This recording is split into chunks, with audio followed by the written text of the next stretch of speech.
방송에서 제공하는 투자 정보는 투자 판단에 대한 조언입니다.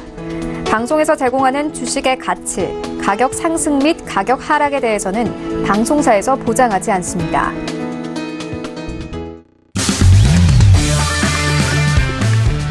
네, 안녕하세요. 해외선물 신세계 MC 김민아입니다. 지난달까지만 해도 중립금리에 가려면 아직 멀었다라고 밝힌 파월 의장이요. 우리 시간으로 새벽 2시였죠. 현재 기준금리는 중립수준 바로 아래에 있다라는 발언을 내놓았는데요. 이런 그의 비둘기파적인 발언에 현재 우리 금리 인상에 대한 부분은 변화될 수 있다라는 가능성이 시사되면서 미국의 증시 3대 주요 지수는 모두 2% 이상 급등하면서 랠리를 펼쳤습니다. 또 미중 간의 현재 무역 기대감도 현재 펼쳐지고 있어서요. 또 어떻게 상승에 힘을 실어주고 있는 모습인데요. 이런 상황에서 저희는 또 어떤 식으로 투자 전략을 꾸려야 할지 오늘도 저희 신세계와 함께 하시면서 발빠른 정보는 물론 또 투자 전략까지 꼼꼼하게 챙겨가시기 바랍니다. 자, 오늘도 저희 11시부터 12시까지 마스터님과 함께 할 수 있는 신세계 참여 방법에 대해서 안내해 드리도록 하겠습니다. 방송 중에도 실시간으로 마스터와 소통할 수 있는 무료 리딩방이 오픈됐다고 하는데요. 카카오톡 오픈 채팅방에 절제 마스터를 검색한 후 무료 리딩방에 입장하시면 됩니다. 방송 중에는 물론 방송이 아닐 때에도 우리 마스터님과 함께 소통을 하실 수가 있으니까요. 많은 참여 부탁드립니다. 또 전화나 문자로도 참여가 가능하고요. 인터넷 스트리밍을 통한 채팅 참여도 가능하십니다. 유튜브 채팅창에요. 서울경제TV를 검색하신 후 들어오셔서요. 저희 방송을 함께 즐기실 수가 있습니다. 자, 그럼 본격적으로 저희 신세계 출발해 보도록 하겠습니다. 먼저 오늘 함께할 두 분 먼저 소개를 해드릴게요. 오늘도 발빠른 외신을 책임져 주실 박나경 캐스터님 모셨습니다. 네, 안녕하세요. 박나경입니다. 네, G20 회담 앞두고 정말 하루하루 매일매일 이 트럼프 대통령은 이 중국에 대한 압박 발언 내놓고 있습니다. 이 파월 의장의 발언으로 좀 증시 상승이 되나 싶었는데요. 또 트럼프 대통령은 이 GM사의 이런 구조조정에 대해서 강하게 비판을 내놓으면서 오늘은 또 자동차에 관세를 부과할 수 있겠다. 25%란 수치도 언급을 하면서 이야기 내놓고 있습니다. 또 중국에 대해서도 강하게 또 강경 카드 계속해서 꺼내놓고 있는데요. 과연 이제 회담이 어떤 결과로 이어질 것인지 외신 쪽에서는 정말 많은 추측들이 나오고 있습니다. 오늘 그런 소식들도 많이 준비되어 있고요. 또 이슈별로 그리고 속보들도 여러분들과 1시간 동안 함께하도록 하겠습니다. 네, 알겠습니다. 오늘의 시황 소식도 기대가 되는 바입니다. 자, 계속해서 오늘 함께할 마스터님도 소개를 해드리도록 하겠습니다. 먼저 영상을 통해서 만나보시죠.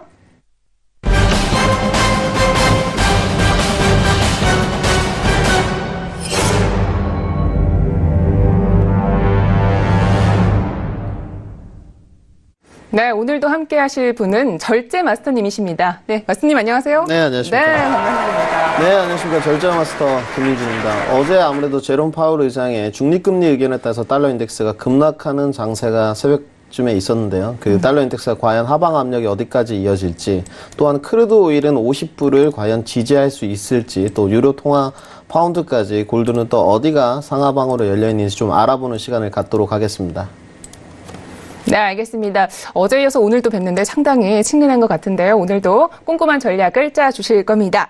자, 이어서요. 저희 현재 시각, 이 시각 해외 선물 시세에 대해서 알아보도록 하겠습니다. 먼저 화면을 통해 만나보시죠. 네, 먼저 크루드 오일입니다. 현재 크루드 오일은요, 가파른 상승세 나타내고 있습니다. 1%가 넘는 상승인데요. 50.98달러에서 거래 중입니다. 네, 지수 선물도 함께 보도록 하겠습니다. 현재 나스닥 지수 먼저 보실게요. 나스닥은 하락하고 있습니다. 현재 조금의 밀리는 모습을 보여주고 있는데요. 6,887포인트대에서 거래가 되고 있습니다. 네, 현재 S&P 500 지수도 함께 보도록 하겠습니다. S&P 500 지수도 역시 함께 하락하고 있는 모습이 보여집니다. 소폭 밀리고 있는 추세인데요. 2,734포인트에서 거래 중입니다. 이어서 네, 여기까지 시세 확인을 해보도록 하겠습니다. 자, 시세는 여기까지 봤는데요. 이어서 저희 지금 쏟아지는 해외 이슈들을 좀 체크를 해봐야 될 것 같습니다. 네, 먼저 박나경 캐스터님 불러볼게요. 네, 첫 번째 소식입니다. 오늘 단연 외신 쪽에서의 헤드라인은요, 이 비둘기파로 해석될 수 있겠다 싶은 이 파월 의장의 연설이었습니다. 중립금리가 이제 just below, 바로 아래에 있다라고 발언을 했습니다. 사실 중립금리 수준을 도달하려면 너무 먼 길을 가야 한다, 아직도 멀었다라고 발언한 것이 사실 머지 않은 과거였는데요. 이렇게 이제 다른 발언을 내놓으면서 시장과 또 트럼프 대통령에 깜짝 선물을 했다라는 표현도 나오고 있습니다. 네, 그러면서 증시 상승을 견인을 했는데요. 그렇다고 해서 무조건적인 낙관론을 생각하기에는 좀 이르다라는 시장의 분석입니다. 네, 지금 말씀드린 대로 파월 의장의 발언에 증시가 상승세를 나타냈습니다. 하지만 경기 둔화 그리고 기업 실적의 악화에 대한 이런 우려도 나오고 있는 만큼 말씀드린 대로 무조건적인 긍정적인 신호로만 해석할 수는 없겠다는 분석입니다. 네, 그리고 일부 전문가들은요, 이 파월 의장이 생각만큼 비둘기파적인 모습은 아니었다라고 이야기를 하고 있습니다. 사실 이제 파월 의장이 물가 상승세나 경제가 예상보다 약하다라고 언급을 하진 않았다라고 말하면서 비둘기파적인 것은 아니다라고 이야기를 하고 있습니다. 파월 의장의 발언 이후에 다우지수가 급등을 했지만 10년물 국채 금리는 크게 움직이지 않았다는 점을 주목을 했는데요. 그러면서 또 많은 전문가들은 연준이 내년 3월과 6월에 금리를 올리고요. 또 인상 기조를 멈출 것으로 전망하는 부분도 있었습니다. 네, 그러면서 하지만 이제 12월 인상의 중단 가능성은 전혀 내비치지 않았고요. 또 그러면서 내년에 이제 두 차례 금리를 인상할 것이고 2020년에는 금리를 인하할 것이다라는 분석도 나오고 있습니다. 사실 여러 기관과 또 전문가들이 다양한 의견을 내놓고 있습니다. 하지만 이제 지배적인 의견은요. 12월 금리 인상에 대해서는 하지 않겠다라는 발언이 나오지 않았다. 이 부분과 또 내년의 금리 인상은 반드시 횟수의 차이는 있겠지만 일어날 일이다라는 점에 있어서 무조건적인 이번 연준 의장의 발언을 비둘기파로 해석할 수는 없겠다라는 분석입니다. 네, 그리고 소시에테제널은요, 연준 의장의 통화정책 스탠스에 큰 변화가 없다라고 이야기를 내놓고 있습니다. 이렇게 발언한 이유는 이 증시를 의식하고 또 트럼프 대통령의 이런 압박과 또 해외 상황들이 좀 좋지 못한 모습을 보이면서 이 뉴욕 증시 변동성도 확대되고요. 이 부분을 살짝 의식한 것일 뿐 정책적인 큰 기조에는 변화가 없다라고 분석을 내놨습니다. 네, 그리고 트럼프 미국 대통령이 파월 연준 의장을 마음에 들어 하지는 않지만 그렇다고 해서 해고할 권한은 없다라고 모건 스탠리가 발표를 했습니다. 사실 대통령은 의장을 임명할 수는 있지만 한번 인준되면 대통령의 소관이 아니면서 또 의장을 해고하는 유일한 방법은 말 그대로 법을 어겼을 때만 가능하다라고 지적을 했습니다. 또 의회는 표결과 또 절차를 통해서 의장을 물러나게 할 명분을 찾아야만 할 것이다라고 이야기를 했고요. 또 이 명분은 대통령과의 의견 불일치상이 있을 때만, 큰 이슈일 때만 적용될 수 있겠다라고 이야기를 하고 있습니다. 사실 연준은 이제 독립기관이기 때문에 더욱더 그 권한이 보장되어야만 한다라고 이야기하고 있고요. 또 대통령에 의해서 해고된 연준 의장은 그간 역사적으로 봤을 때 없었다는 이야기도 나오고 있습니다. 네, 그리고 세계 최대 채권 투자 운용사죠. 이 핌코가 내년에 미국 인플레이션이 더 오를 위험이 있다라고 현재 시각 28일자로 경고를 내놨습니다. 미국 CPI가 지난 2015년 거의 제로에서 지금 2.5%까지 올랐다는 점을 유의해야 한다면서 내년에는 현재 수준보다 더 뛸 것 같다라고 전망을 내놨습니다. 네, 글로벌 무역 갈등과 또 미국 소비의 강세, 낮은 실업률, 또 감세와 재정 부양책 등으로 성장이 좀 탄력받았다는 점을 근거로 이렇게 내다봤고요. 또 CPI가 지난 12개월 연속으로 2% 선을 웃돌았고 PC, 또 근원 개인 소비자 지출이죠. 이 부분도 역시 연준의 물가 상승 목표치인 2% 근방을 기록하고 있기 때문이다라고 언급을 했습니다.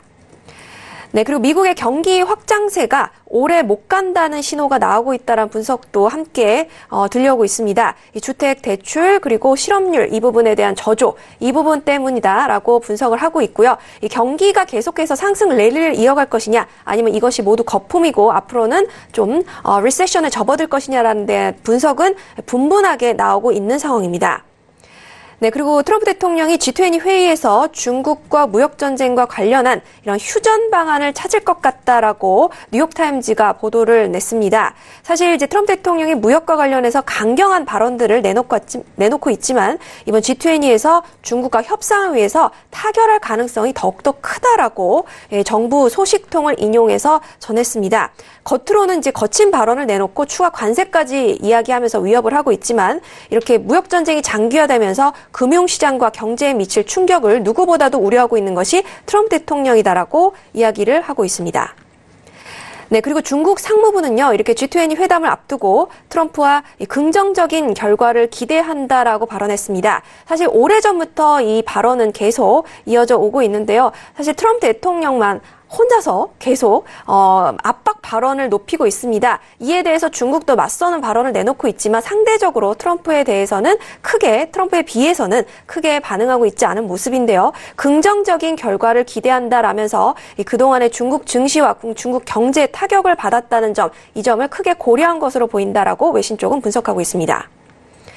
네, 그리고 트럼프 대통령과 시진핑 이렇게 정상회담을 앞두고 미국 군함이 대만 해협을 또 통과했다는 소식 들려오고 있습니다. 이 트럼프 대통령이 G20 회담을 앞두고 정말 하루가 다른 이슈들을 만들어내고 있고요. 또 중국의 좀 심기를 건드리는 듯 하면서 기선 제압 싸움을 하고 있다라는 외신 쪽 분석입니다. 네, 그리고 트럼프 대통령은 GM사의 구조조정에 대해서 크게 비판을 내놓고 있는데요. 미국의 공장이 문을 닫지 않도록 수입차의 25% 관세를 검토 중이다라고 이야기 내놓고 있습니다.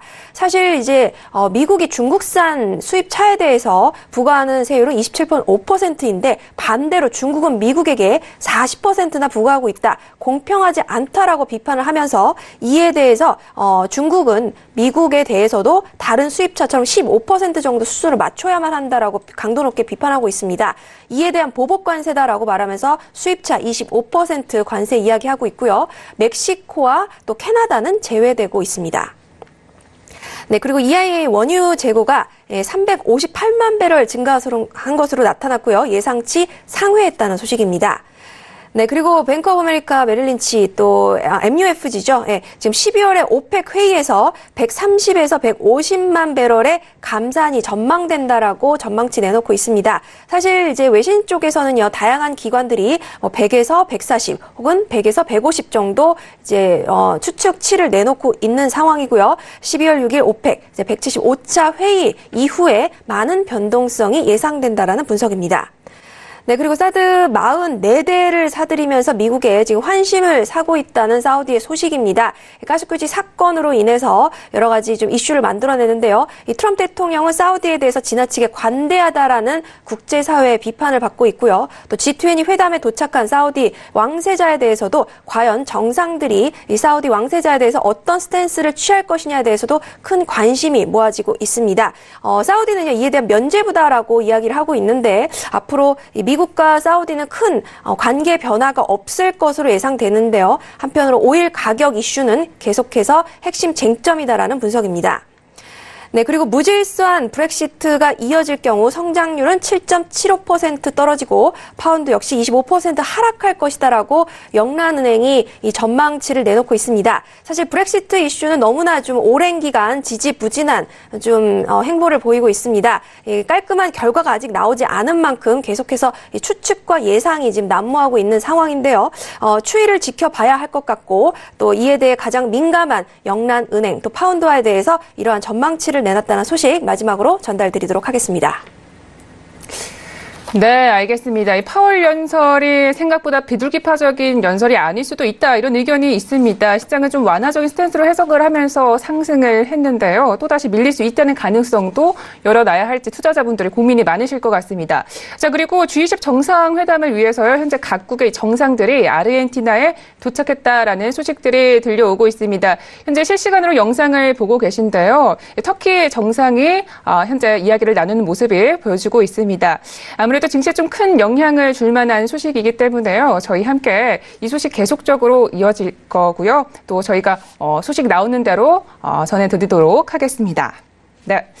자, 계속해서 그렇다면 이번 이슈들도 저희가 체크를 해봤는데요. 중요한 이슈 두 가지를 주목을 두 가지를 저희가 마련을 해서요. 또 마스터님과 함께 전략을 짜보도록 하겠습니다. 먼저 화면으로 이슈 체크해 볼게요. 네, 오늘의 퓨처스 이슈 톡입니다. 먼저 첫 번째 이슈입니다. S&P 500에 대해서 볼 텐데요. 어제 예고해드린 대로 파월 의장의 연설이 진행이 됐는데 이 파월 의장은 기준금리가 중립금리 바로 아래에 있다면서 이전에 비해서 또 완화적인 기조를 내비쳤습니다. 이에 일본 기준에서 S&P 500은 2% 넘게 급등을 하기도 했는데요. 이 추세가 이어질 수 있을지 마스터님과 함께 이야기를 나눠보도록 하겠습니다. 네, 두 번째 이슈도 함께 보도록 하겠습니다. 크루드오일 1월분에 대한 부분을 볼 텐데요. 현재 크루드오일의 재고량 급증 소식에 따라서 $50 밑으로 하락했다는 소식이 있습니다. 지난주 원유 재고량은 애널리스트 전망인 76만 9천 배럴보다 훨씬 많은 360만 배럴까지 증가했다라는 소식이 있었습니다.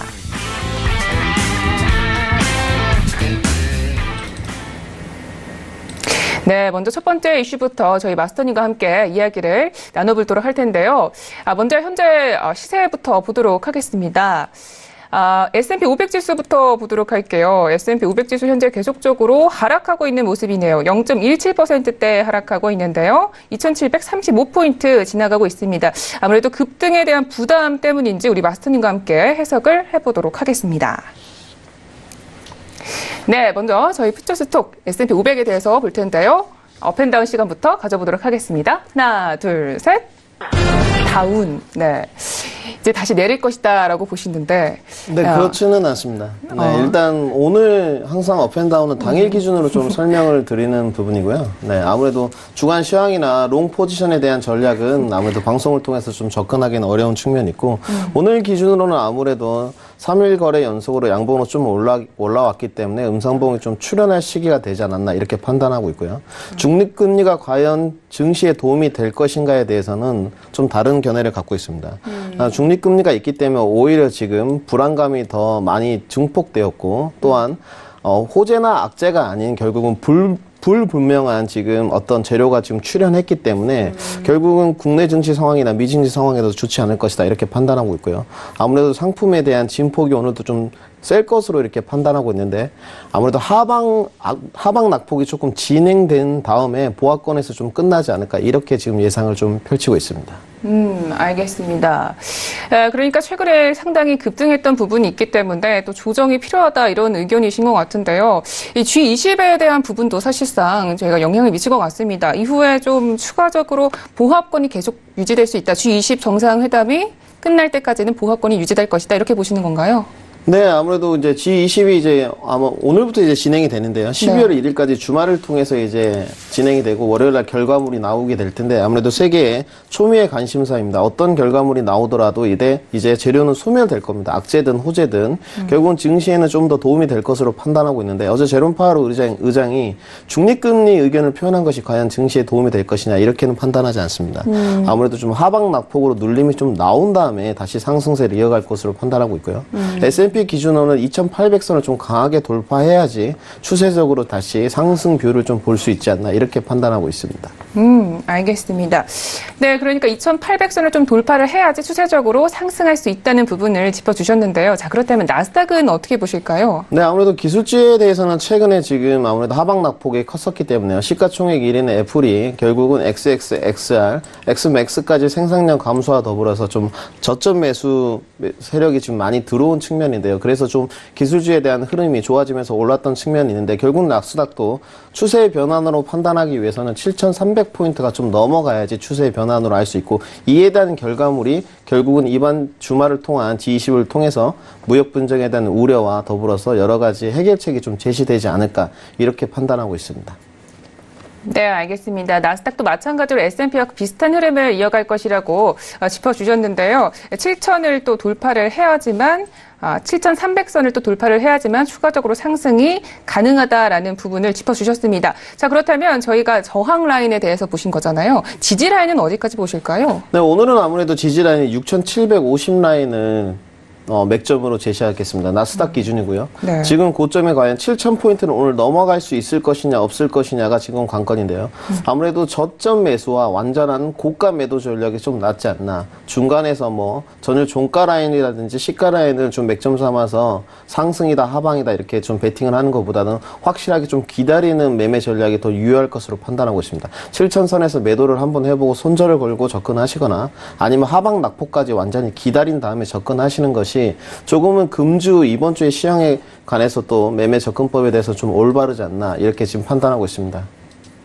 네, 알겠습니다. 자, 그렇다면 현재 구간에서 지금 하락을 하고 있는 추세인데 매도는 조금 위험할까요? 아닙니다. 저는 괜찮게 좀 보고 있는 측면이고요. 아무래도 미증시가 개장하면서 과연 흐름이 이제 어떻게 진행될 것인가가 일단 예측의 범위인데요. 아무래도 좀 상승 뷰가 좀 나오다가 고점 언저리에서 다시금 하방 낙폭으로 나오지 않은 오늘 아침에 있었던 국내 증시와 비슷한 흐름이지 않을까 예측하고 있습니다. 아침에 국내 증시 흐름을 보자면 가파르게 국내 선물과 같이 코스피 200이랑 모두 다 올라갔었는데 결국은 외인 매도 세력이 출현하면서 하락 낙폭을 키웠었는데요. 오늘 미 증시도 같은 흐름이지 않을까 예측을 하고 있습니다. 그래서 고점 매도 전략을 펼치시든지 아니면 저점까지 완전히 기다렸다가 저점 매수를 하단 지지 라인을 확인하면서 접근하시는 방법이 오늘은 좀 유효하지 않을까 이렇게 판단하고 있습니다. 알겠습니다. 고점과 저점을 확실하게 또 확인을 하고 접근을 하라는 말씀을 드려보셨는데요. 사실 이렇게 좀 변동성이 강한 장세 혹은 박스권 장세일 때는 좀 마스터님들이 사실 좀 관망을 보는 경우도 많잖아요. 우리 절제 마스터님은 현재 좀 데이 트레이딩도 가능하다 이렇게 보실까요? 네, 저도 오늘 관망을 원래 잘 들지 않습니다. 네, 신세계 출연해서 관망을 들었던 적은 거의 손꼽을 정도고요. 아무래도 제 주관적인 의사의 표현이긴 하지만 명확하게 의견 제시를 해주는 것이 좀 더 도움이 될 거라 이렇게 판단을 하고 있고요. 물론 제가 옳다고 생각하지는 않습니다만은 제가 보는 상승과 하방의 변은 그렇다는 것이니까 참고하시면 될 것 같고 실질적으로 이번 주 매매를 해보니까 네. 진동의 폭이 굉장히 셌습니다. 위아래로 휩소장이 많고 횡보세가 심하면서 저도 결코 결과물이 좋지는 않았었는데요. 아무래도 좀 다른 때보다는 좀 더 손절을 좀 넓게 잡으시든지 아니면 다른 때보다 완전히 좁히셔서 매매를 몇 번 진입해보시고 아 오늘은 아니구나 이렇게 판단하시고 접근하시는 게 좀 좋지 않나 이렇게 판단하고 있습니다. 알겠습니다. 변동성이 큰 만큼 우리 초보 투자자분들이 좀 접근하기에는 쉽지 않은 장세이다라는 부분은 동일하신 것 같습니다. 자, 이렇게 해서 첫 번째 저 이슈앤톡에 대해서 알아봤고요. 캐스터님께 지금 또 시황 나오는 부분 어떤 것들이 있는지 알아볼게요. 네, 지금 개장이 한 10분, 11분 정도 남은 시점입니다. 이제 개장이 되면 또 속보가 나올 것 같고요. 이제 상보 나오기 전에 지금 이제 나온 CNBC 기사입니다. 미국 증시 상황이 현재 사실 이제 어제장에 이제 뉴욕 증시가 이제 아까 말씀드린 이 파월 의장의 발언으로 좀 상승세 이어갔는데요. 이 부분에 대해서 좀 잠시 숨고르기를 하는 것 같다라면서 지금 소폭 하락세 보이고 있다는 소식. 현재 기사에서는 그렇습니다. 하지만 이제 흐름은 계속 실시간 변동이 있겠고요. 네, 그러면서 지금 한편 오늘의 단연 이슈죠. 연준 의장의 발언입니다. 이 중립금리 바로 아래 있다. 라고 말하면서 이제 뭐 얼마 전이죠. 뭐 사실 오랜 기간도 아니었는데 먼 길이 남았다라고 말한 부분에 대해서 사뭇 대조되는 부분입니다. 비둘기파적으로 복귀한 것이냐라는 분석도 이어지고 있지만 사실 뭐 이에 대한 의견은 분분합니다. 아직은 금리 인상을 멈추겠다는 이야기도 나오지 않고 있고요. 정확하게 12월 금리 인상은 거의 확실시되고 있는 상황입니다. 내년에도 이제 횟수만 아직 확실시 않을 뿐이지 금리 인상 자체는 큰 변화가 없을 것이라는 분석이 이어지면서 하지만 이제 연준 의장은 금리 인상에 대해서 여러 가지 방향이 설정된 것이 없다라면서 말을 좀 아꼈습니다. 이에 대한 이유가 이 아무래도 이제 투자 심리가 많이 저하됐기 때문에 이 부분을 좀 회복시키기 위한 것이다라는 이유가 가장 첫 번째로 꼽히고 있고 또 미국의 좀 경기 둔화가 예상된다. 특히 2019년의 경기 전망이 좀 좋지 않은 부분이 아무래도 연준 의장에게 큰 압박으로 다가왔을 것이다라는 CNBC 기사를 통한 분석입니다. 외신들뿐만 아니라 이제 다른 전문 기관들도 비슷한 이야기 내놓고 있고요. 네, 그리고 트럼프 대통령이 이제 어제 외신과 오늘 전달해드린 내용들이 좀 연결이 많이 됩니다. 사실 이제 GM사 구조조정 크게 비판을 했는데 미국의 이런 공장들이 자꾸 폐쇄가 되고 또 일자리가 없어지는 것에 대해서 크게 우려를 하고 있습니다. 특히 이제 러스트벨트라고 해서 이제 트럼프 대통령의 지지 기반층이 많은 이 부분은 오하이오, 메릴랜드 이 부분에 대해서 이렇게 GM사가 이 구조조정을 단행했다는 부분에 크게 격분을 하고 있는데요. 또 그렇기 때문에 캐나다 그리고 멕시코를 제외한 나머지 국가에 대해서 25% 수입차 관세를 부과하겠다라는 발언 내놓고 있습니다. 네, 그리고 역시 무역 대표부 측에서도 이제 China's egregious 지독한 tariff, 그러니까 너무나 중국이 가혹하게 미국에 대해서 40% 자동차 관세를 매기고 있다. 이제 원래 중국이 다른 나라에 대해서는 15% 정도를 매기는 걸로 알려져 있는데 이제 미국은 중국에 27.5%만 매기는데 중국은 미국에게 40% 매기고 있다. unfair하다라고 이야기하면서 이 부분에 대한 강한 비판과 함께 G20 회담을 의식한 이제 힘겨루기다라는 이야기 또 나오고 있습니다. 하지만 이 부분에 대해서 과연 실행을 할 것이냐라는 부분은 아직은 미지수인데요. 다음 주부터 빠르면 할 수 있겠다라는 전망은 나오고 있습니다. 사실 이제 이렇게 관세를 부과하면 그 GM처럼 이렇게 미국 내 공장을 폐쇄하는 일이 없어질 것이다라는 트럼프의 생각이고요. 사실 이제 중국 차에 대해서 관세를 이렇게 정조준한 것도 당연히 기선제압이다라는 외신 쪽 분석입니다.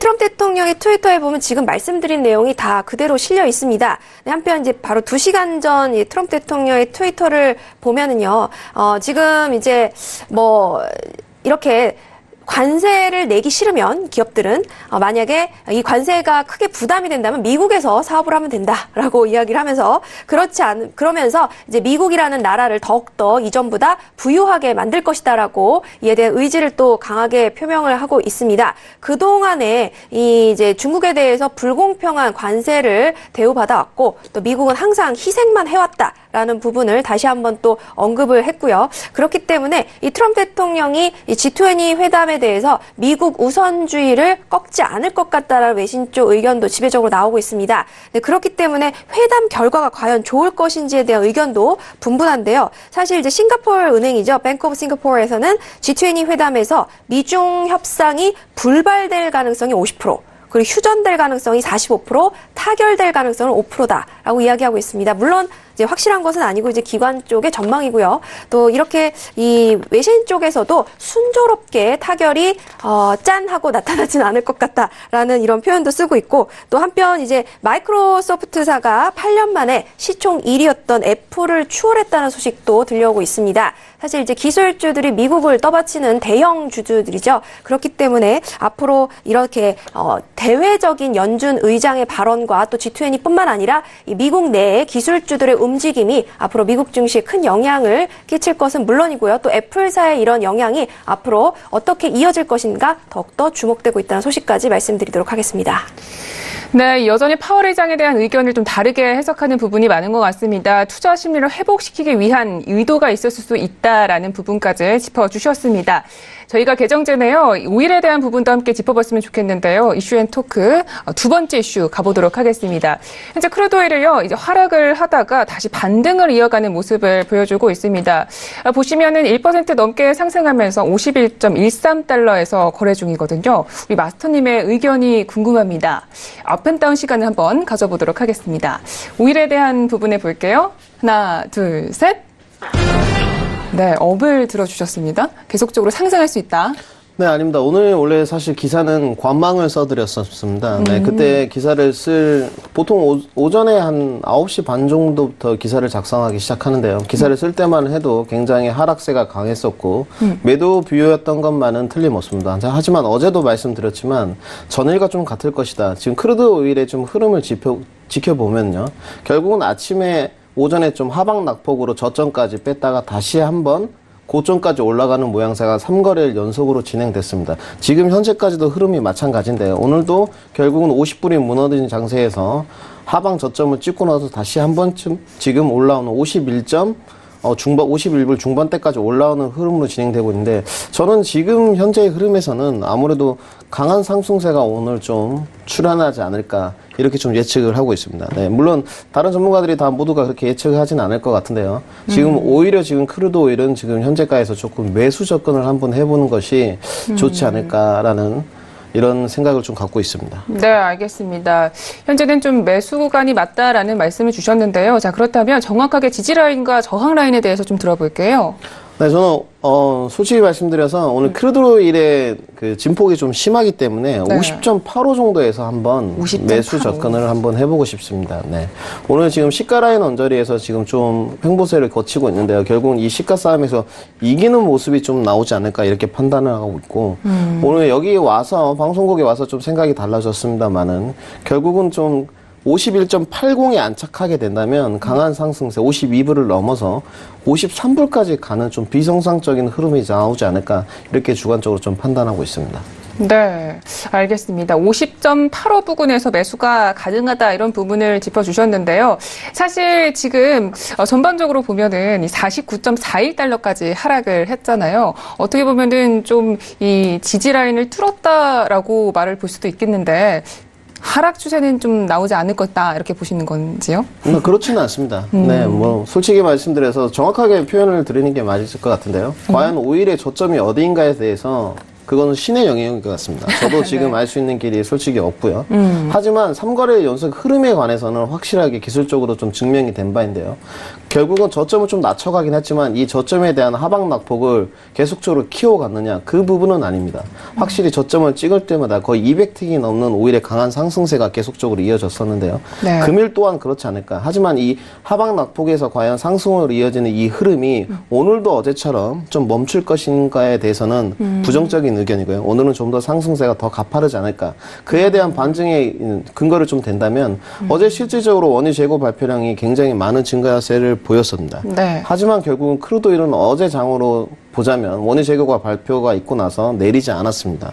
오히려 50.60 라인에서 찍고 나서 결국은 가파른 상승세를 이어갔었는데요. 그 흐름에 대해서는 결국 어제도 말씀드렸지만 원유 재고량이라든지 어떤 지정학적 이슈보다는 결국은 트럼프와 여러 가지 뉴스에 대해서 좀 민감하게 반응을 하지 않나. 그리고 지금 크루드 오일에 관해서는 50불에 대한 좀 탄탄한 저가 매수 세력이 있지 않나 이렇게 좀 판단을 하고 있습니다. 그래서 만약에 시가 라인에 좀 안착하고 오늘 51.80을 넘어간다면 결국은 지금 2분 남은 본장 개장 시간에 결국은 향방에 갈릴 것으로 판단되고 있는데요. 그렇다면 단계적으로 좀 제시를 해보자면 시가 라인 안착을 하고 51.80 라인을 넘어가게 된다면 결국은 다음은 52불. 52불 넘어가게 된다면 오늘 53불까지 향해 가는 강세장이 나오지 않을까 제 주관적으로 판단하고 있습니다. 네, 알겠습니다. 크루드 오일의 어제 흐름을 보면 원유 재고량은 단기적인 재료일 수 있다 이렇게 말씀을 해주셨습니다. 자, 지금 현재 1분가량 개장을 앞두고 있는데요. 시세부터 보고 가도록 하겠습니다. 네, 먼저 크루드 오일입니다. 계속해서 상승장을 보여주고 있습니다. 1.71%대 상승 중이고요. 13달러에서 거래 중이고요. 골드도 역시 함께 상승하고 있습니다.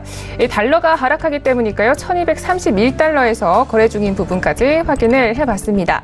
이어서 지수도 함께 보도록 하겠습니다. 먼저 나스닥 지수 보실게요.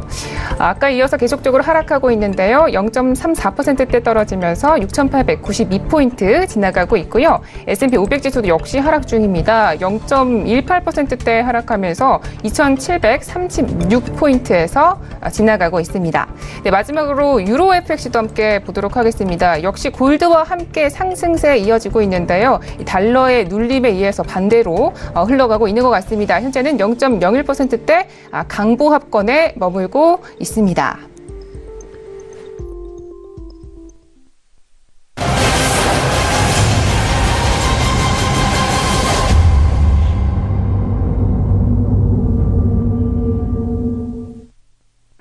네, 이제 증시가 개장을 했습니다. 현재 S&P 500 지수는요, 가파르게 하락 출발하고 있습니다. 0.22%대 하락하면서 2,735포인트 지나가고 있습니다.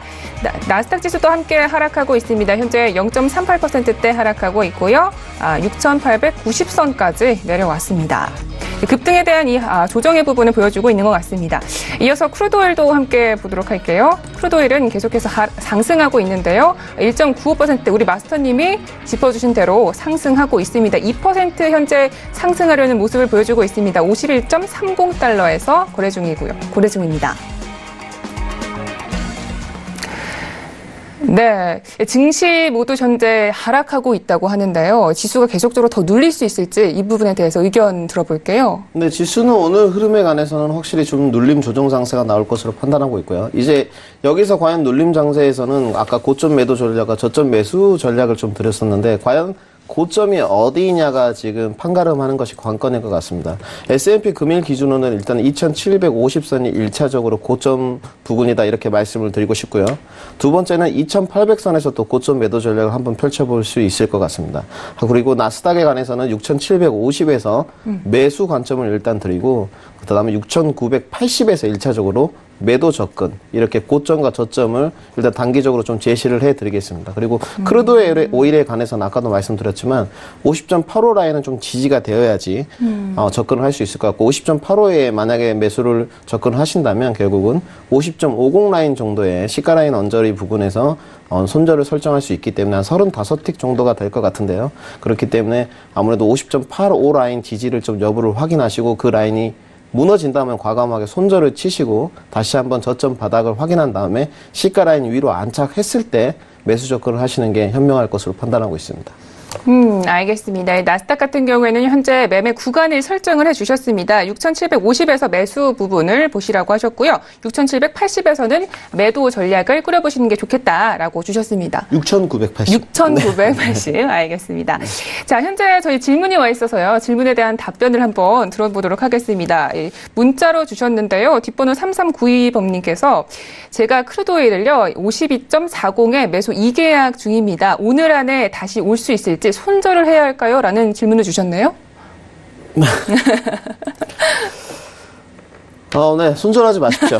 네, 과감하게 말씀드리겠습니다. 손절하지 마시고요. 늘 제가 그 리딩을 할 때는 솔직히 손절에 관해서 굉장히 좀 궁색한 편입니다. 네, 손절을 좀 과감하게 하시라고 말씀을 좀 드리는 편인데 시청자분께 왜 이렇게 말씀을 드리냐면 49불까지 내려오는 장세에서 결국 손절을 안 치셨다는 것은 좀 이유를 살펴보면 자본금이 좀 되신다는 반증이 될 것 같고요. 그리고 지금 크루드 오일은 누가 뭐래도 금일 지금 현재 흐름에서는 매수장입니다. 2%가 오르는 급등세를 보이고 있기 때문에 결국은 52.40에서 언저리 왔을 때 본전 탈출을 목표로 좀 버텨보시는 것을 추천드리겠습니다. 네.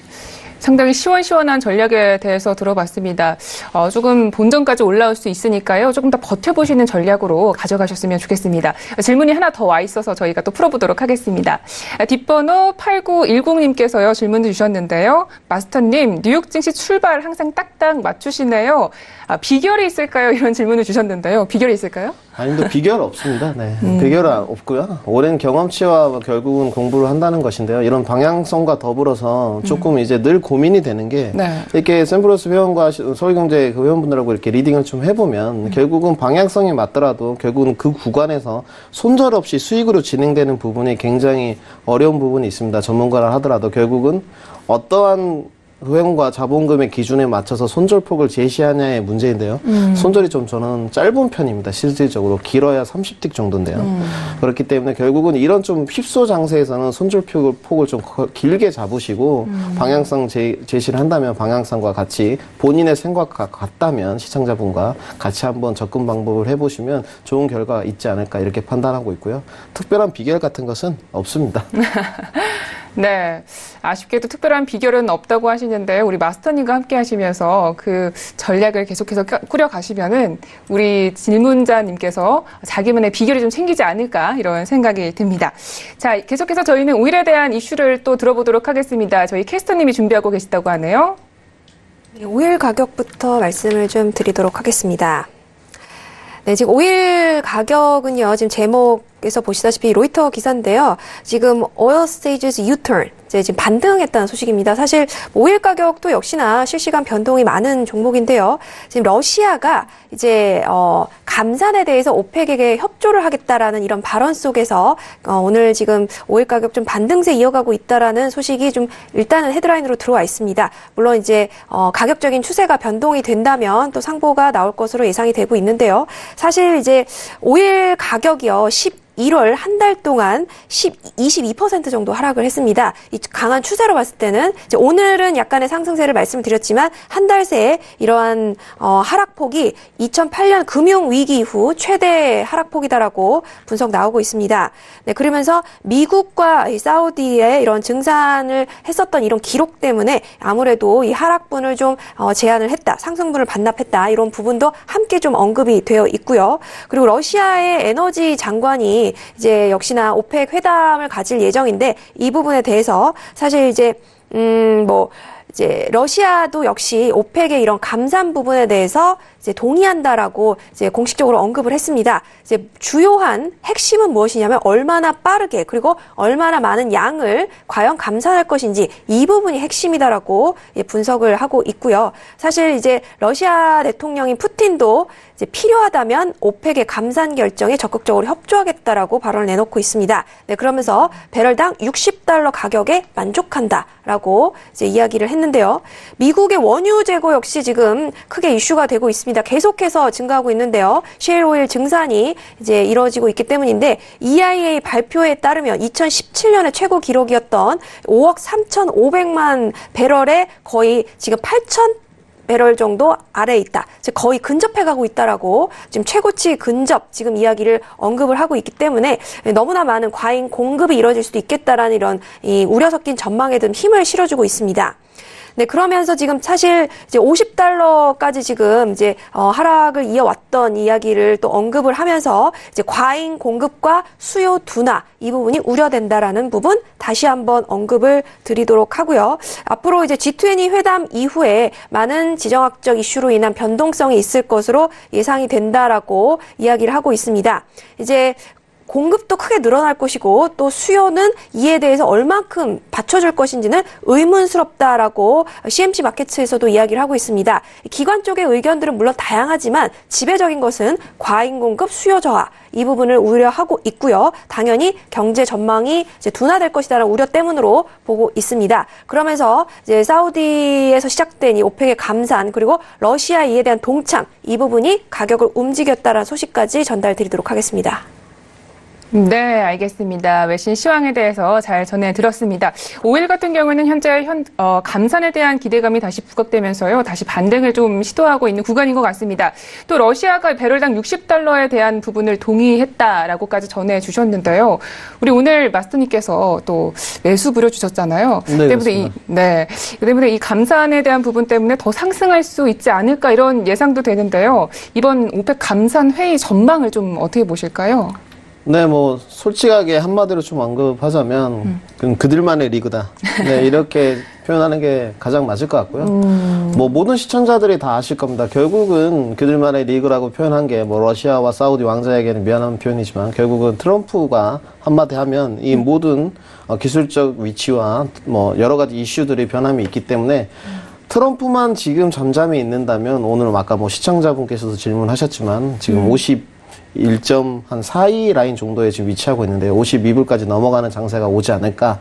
물론 51.80 라인은 꼭 주의를 하셔야 됩니다. 그 고점 상단에 지금 저항대가 하나 있기 때문에 꼭 아무래도 올라가서 뭐 많은 분들이 좀 물려 계신 분들도 탈출할 수 있는 이런 모습이 좀 진행되었으면 좋겠고요.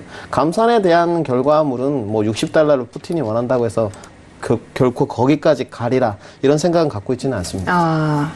알겠습니다. $60대까지 올라가기에는 조금 어렵지만 그래도 상승에 대한 부분은 짚어주셨고 또 오펙의 감산에 대한 부분은 그들만의 리그다. 그래서 저희는 또 빠르게 이슈를 받아봐야 될 것 같습니다. 질문이 하나 와 있어서요. 저희 답변을 듣고 가도록 하겠습니다. 뒷번호 4062번께서 질문 주셨는데요. 마스터님, 오일이 반등 후에 또 급락이 나오면 매도를 좀 길게 따라가는 건 어떨까요? 이런 의견을 주셨네요. 네, 이분은 아무래도 좀 매매가 좀 잘하시는 분인 것 같아요. 아무래도 3일간의 흐름을 지금 좀 읽으신 것 같은데, 아까 말씀드린 저점에서 올라가고, 다시 고점에서 또 하방으로 내려오는 이 이틀간의 장세 흐름을 보고 예측을 하신 것 같은데, 네, 괜찮은 전략으로 판단하고 있습니다. 단지 꼭 손절을 고점 매도와 저점 매수를 할 때는 꼭 손절을 거셔야 되고, 중심선 매매를 했을 때는 조금 버티는 매매를 하셔도 괜찮습니다. 하지만 고점 매도 전략을 펼치실 것 같으면 꼭 손절을 거시고 임하시고요. 아무래도 오늘 상승 뷰가 나온다면 저는 제 생각에는 53.30 라인을 고점 매도로 제시하겠습니다. 53.30을 고점 매도로? 네, 그렇습니다. 이게 오늘 금일에 대한 부분이신 거죠? 네, 금일입니다. 알겠습니다. 네, 이렇게 해서 질문까지 모두 받아봤습니다. 저희 현재 개장에 대한 부분은 아까 알려드렸는데요. 지수는 하락하면서 출발하고 있다는 부분을 알려드렸습니다. 이 부분에 대해서요, 저희가 또 이야기가 나오고 있어 시황에 대한 부분을 짚고 가도록 하겠습니다. 네, 박나경 캐스터님. 네, S&P 이슈 때 말씀드렸던 내용은 생략하고요. 이제 개장되면서 상보가 나온 부분에 대해서만 좀 언급을 드리도록 하겠습니다. 네, 오늘의 이제 하락 출발에 대한 이유를 크게 이슈화 시켜서 이야기되는 거는 없고요. 이제 연준 의장의 발언으로 좀 급상승된 부분이 있기 때문에 오늘 좀 숨고르기를 하는 부분이 있다라고 이제 언급을 하고 있습니다. 오늘 이제 다우지수 같은 경우에 45포인트 정도 평균 이제 하락을 했고 S&P도 0.3%, 나스닥도 0.4% 정도 빠지면서 출발했다라는 부분 언급이 되어 있습니다. 이제 뭐 연준 의장의 이런 발언 부분이 증시 상승을 견인을 했지만요. 한편 이제 CM 마켓필드 에셋 매니지먼트 기관에서는 이렇게 얘기하고 있습니다. 연준 의장의 발언으로 앞으로의 금리 인상에 대한 경로를 다시 한번 좀 재고해보고 이제 뭔가 살펴볼 수 있는 좀 반응적인 기회였다라고 이야기를 하고 있는데요. 적어도 이제 비둘기파적으로 해석이 된 만큼 12월 금리 인상의 이후 굉장히 공격적인 금리 인상까지는 예측할 수는 없겠다. 즉 그렇게 공격적인 금리 인상은 없을 것 같다라고 이야기하고 있습니다. 물론 2019년에 금리 인상이 없을 것 같다라는 확신은 아니지만 적어도 멈출 수 있거나 그 속도가 느려질 수도 있다라는 단서를 찾은 것이다라고 이제 표현을 하자면 그렇습니다. 12월 금리 인상은 거의 확실시되고 있지만 그 이후의 행보는 좀 늦춰지거나 멈춰질 수도 있겠다라는 분석 나왔다는 부분이고요. 또 긍정적인 소식이 있다면 연말에 산타 랠리가 언급이 되고 있습니다. 이제 12월 이제 한 달 남았는데요. 이 산타 랠리에 대한 부분이 좀 긍정적으로 작용하면서 이 시장의 소비의 촉진과 또 증시 상승이 좀 일어나지 않을까 기대한다는 소식까지 말씀드리도록 하겠습니다.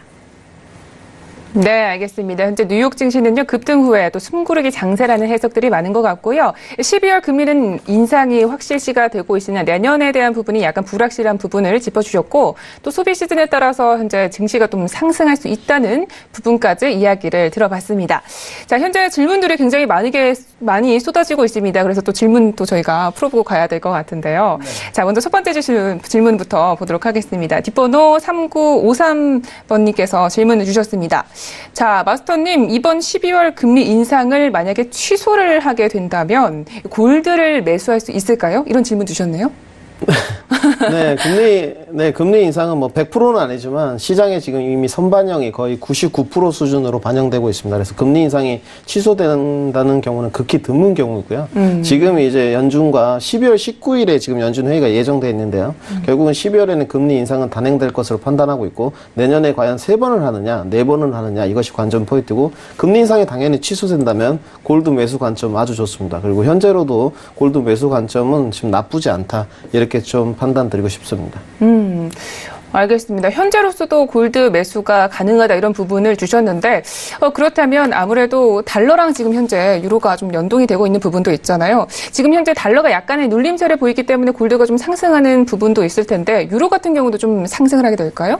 그렇게 보지 않습니다. 네, 유로는 아무래도 이탈리아 사태가 있기 때문에 지금 달러 인덱스와 상품의 연동성에 관해서는 짧은 시간에 다 언급드리긴 힘들지만 결국은 교과서적인 접근은 요즘 최근에는 아예 일어나지 않고 있다 이렇게 단언하고 말씀드릴 수 있고요.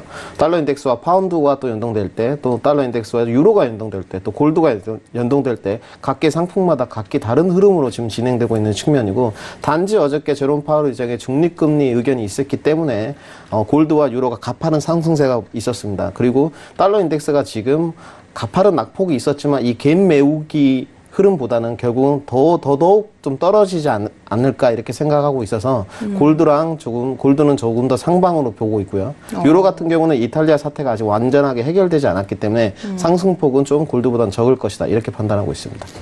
네, 알겠습니다. 현재 골드와 유로 같은 경우 좀 다른 방향을 나타낼 수 있다는 부분을 말씀해 주셨습니다. 현재 속보가 하나 나와 있어서 전해드리고 가도록 하겠습니다. 트럼프가요, 이 대중의 관세로 인해서 수십억 달러를 벌었다라는 얘기를 했습니다. 미국과 중국의 무역 갈등은 아직까지 갈 길이 멀다 이런 얘기를 하고 있는 것 같은데요. 아무래도 긍정적인 현재 지수에 좀 찬물을 끼얹는 부분이 아닌가 싶습니다. 추가적으로 지수가 좀 하락으로 나올 수도 있을 것 같은데 어떻게 보실까요? 네, 오늘 대중관세 이야기가 나올 때마다 지수 하락은 당연한 것 같고요. 근데 하지만 이 G20 회의가 끝나고 나면 결국은 증시에 대한 향방은 확연하게 결정이 될 겁니다. 결국은 이 증시에 대한 향방을 좀 미궁속으로 빠뜨리기 위한 제스처가 결국은 어제 제롬 파월 의장의 중립금리 의견이었다 이렇게 판단하고 있고, 이러한 흐름이 12월 19일까지 어떤 명확한 제스처가 나오기 전까지는 금리 인상이다? 아니다. 이런 결과물이 나올 때까지는 결국은 상하방으로 흔들겠다는 좀 표현으로 예측되고 있고요. 제가 보는 지금 상승해 보는 골드 차트를 좀 켜놨는데요. 결국은 골드가 가장 상승 비율로는 적합하지 않을까. 그리고 미 증시 다우, 나스닥, S&P는 조금 횡보세를 이어가는 흐름으로 진행되지 않을까 이렇게 판단하고 있습니다. 알겠습니다. 아무래도 트럼프의 이 말 장난이라고 해야 될까요? 말 때문에 지수 같은 경우에는 좀 변동성 장세가 지속될 수 있다라는 부분을 주셨고, 또 안정적인 부분에서는 저희가 골드를 매수로 볼 수 있겠다라는 부분을 주셨습니다. 자, 마지막 한 말씀 듣고 이제 오늘의 시장을 마쳐야 될 것 같습니다. 네, 마스터님 오늘 좀 어떠셨나요? 네, 늘 신세계 좋은 시간인데 꼭 오늘은 이 시간을 빌어서 말씀드리고 싶었던 게 저희 샘플러스 회원들에게 한마디 좀 드리고 싶었습니다. 이번 주 굉장히 횡보장이 좀 심하면서요. 결국 결과물이 좀 좋지 않았었는데, 이런 표현을 좀 드리고 싶습니다. 네. 손실이 많이 날 때 손실을 줄이는 것도 실력이고요. 또 마음을 다스릴 줄 아는 지혜도 좀 겸비하시면서 오늘 매매를 진행하셨으면 하는 바람입니다. 네, 정말 이 부분에 있어서는 이미 지금 득달을 하신 것 같습니다. 자, 지금 우리 마스터님 이번에 또 무료 세미나를 준비하고 계시다고 하시잖아요. 네. 소개 좀 해주세요. 어제도 말씀을 드렸었는데요. 네. 아무래도 급등주 소개 종목 정도 준비를 좀 해놨고, 해외 선물 포지션 전략을 해놨는데 같이 그냥 서울경제 시청자분들과 또 샘플러스의 회원님들과 함께하는 시간을 갖는다 이렇게 좀 편하게 생각하시면 될 것 같습니다. 네, 알겠습니다. 세미나에 대한 부분을 다시 한번 고지를 해드리도록 하겠습니다. 일시는요, 12월 8일 토요일이고요. 오후 2시부터 진행이 된다고 합니다. 장소에 대한 부분은 여의도 금융투자협회 불수홀에서 진행이 된다고 하고요. 선착순 100명을 받고 있으니까요. 빠르게 전화를 주셔야 될 것 같습니다. 예약 문의는요, 1577-7451번으로 전화를 주시면 될 것 같습니다. 네, 저희 시장 여기까지 마쳐야 될 것 같은데 우리 캐스터님도 한 말씀 듣도록 하겠습니다. 네, 마켓워치 기사 마지막으로 좀 언급을 드리면서 마무리하도록 하겠습니다. 네, 오늘 개장 소식을 전달드리면서 S&P 관련 이야기인데요. 이 시장이 이제 예상대로 연준 의장이 한 발 물러서면서 이 시장도 역시 좀 안도세를 이어간다라는 부분 언급을 하면서, 하지만 이것이 다가 아니고요. FOMC도 남아 있고요. 하지만 또 FOMC가 나온다고 해서 어떤 결과가 나오든 아이폰의 매출을 올려주거나 혹은 페이스북의 지출 부분을 줄여주거나 혹은 넷플릭스의 구독자 수를 늘려주거나 혹은 아마존의 매출을 또 역시 올려주는 것도 아니고, 역시 또 트레이드 워, 즉 무역 전쟁을 끝내주는 것도 아니다라고 하고 있습니다. 즉 여러 가지 이슈 신경 쓸 게 너무너무 많다라고 한 부분만을 보아서는 안 된다라는 언급을 하고 있습니다. 그렇기 때문에 이제 FOMC 부분, 그리고 이제 미국 경기 내에 있는 기술주 부분, 그리고 중요한 지정학적 이슈, 이제 무역 전쟁 이 부분까지 다 봐야 한다라고 말하면서 연준 의장의 발언과 이런 금리 인상에만 초점을 맞추지 말아야 한다라는 기관 쪽 전망이 있다는 소식까지 마지막으로 전달드리도록 하겠습니다. 네, 알겠습니다. 끝까지 이렇게 시황 소식까지 모두 챙겨주셨습니다. 참고로 본 방송에서 제공하고 있는 정보는요, 투자 판단에 대한 조언일 뿐 주식의 가치나 수익률을 보장하고 있지 않습니다. 저희 서울규TV는 자본시장법을 준수하여 일대일 투자 상담, 유사수신행위, 무인과 영업행위, 불법 대여기 정보 및 가입 권유 등 모든 불법 사항들 엄중히 금지하고 있습니다. 네, 저희는 여기까지 소식을 마치도록 하겠습니다. 내일 밤 11시에 다시 찾아올게요. 오늘도 함께해 주신 여러분 고맙습니다.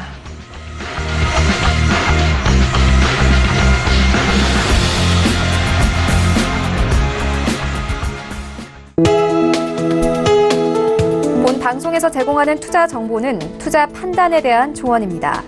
방송에서 제공하는 주식의 가치, 가격 상승 및 가격 하락에 대해서는 방송사에서 보장하지 않습니다.